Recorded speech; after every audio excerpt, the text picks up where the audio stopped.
ตั้งแต่อดีตพ่อค้าและนักเดินเรือพยายามหาทางลดระยะเวลาและระยะทางในการขนส่งสินค้าเพราะภูมิศาสตร์ของทวีปหรือชายฝั่งที่คดเคี้ยวขวางกั้นทำให้ต้องอ้อมไกลและเสี่ยงอันตรายการสร้างทางลัดจึงไม่ใช่แค่เรื่องความเร็วแต่คือการทำให้ต้นทุนการค้าถูกลงปลอดภัยขึ้นและมีประสิทธิภาพมากขึ้นในอดีตถ้าเรือจะเดินทางจากยุโรปไปเอเชียต้องอ้อมแหลมกู๊ดโฮปทางตอนใต้ทวีปแอฟริกาซึ่งกินระยะทางกว่า 20,000 กิโลเมตรหรือใช้เวลาเดินเรือประมาณ 24 วันจนปีคริสตศักราช 1869 โลกได้รู้จักคลองสุเอซคลองที่เปลี่ยนเศรษฐกิจโลกไปตลอดกาลคลองสุเอซประเทศอียิปต์เชื่อมยุโรปกับมหาสมุทรอินเดียซึ่งมีความยาวเพียง 193 กิโลเมตรใกล้เคียงกับระยะทางจากกรุงเทพไปถึงชัยนาทและช่วยลดระยะทางได้เกือบ 9,000 กิโลเมตรและประหยัดเวลาเดินเรือไปได้ถึง 10 วันส่วนอีกฝั่งโลกคลองปานามาประเทศปานามาเชื่อมมหาสมุทรแปซิฟิกกับแอตแลนติกคลองปานามามีความยาวเพียง 80 กิโลเมตรซึ่งช่วยย่นระยะเวลาที่ต้องไปอ้อมทางใต้สุดของทวีปอเมริกาดูจากแผนที่เหมือนไม่ใช่เรื่องยากแต่การสร้างจริงต้องรอให้เทคโนโลยีก้าวหน้าพอเช่นคลองปานามาต้องใช้เวลาพยายามเกือบ 100 ปีกว่าจะสำเร็จปัจจุบันเส้นทางหลักระหว่างเอเชียตะวันออกกับทั่วโลกคือช่องแคบมะละกา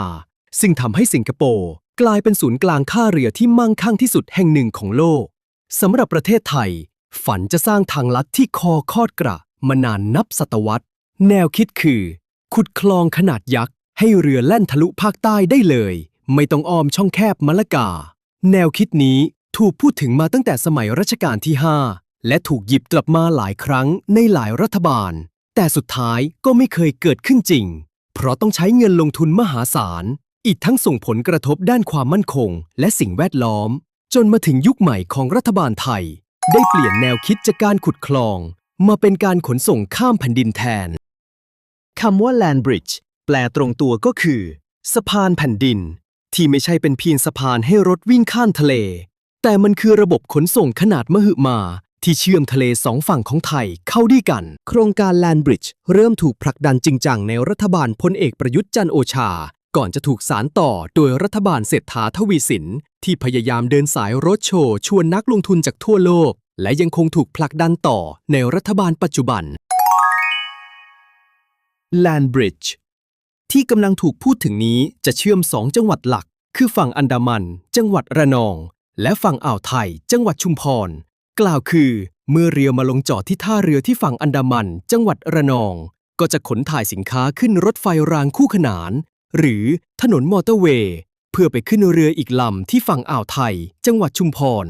ซึ่งจะช่วยลดระยะทางลงประมาณ 400 กิโลเมตรและลดระยะเวลาเดินทางของเรือสินค้าข้ามคาบสมุทรได้ประมาณ 2 วันโดยไม่ต้องอ้อมช่องแคบมะละกาที่ประเทศสิงคโปร์แต่ยังคงมีคนถกเถียงถึงความคุ้มค่านั่นคือปัญหาการยกขนซ้ำซ้อนตัวอย่างเช่นสินค้า 1,000 ตู้คอนเทนเนอร์ต้องใช้รถบรรทุกถึง 500 คันหรือรถไฟหลายขบวนเพื่อขนข้ามฝั่งซึ่งถ้าหากขั้นตอนทั้งหมดช้ากว่าการล่องเรืออ้อมมะละกาและมีค่าใช้จ่ายที่สูงมากทางลัดนี้ก็จะหมดความหมาย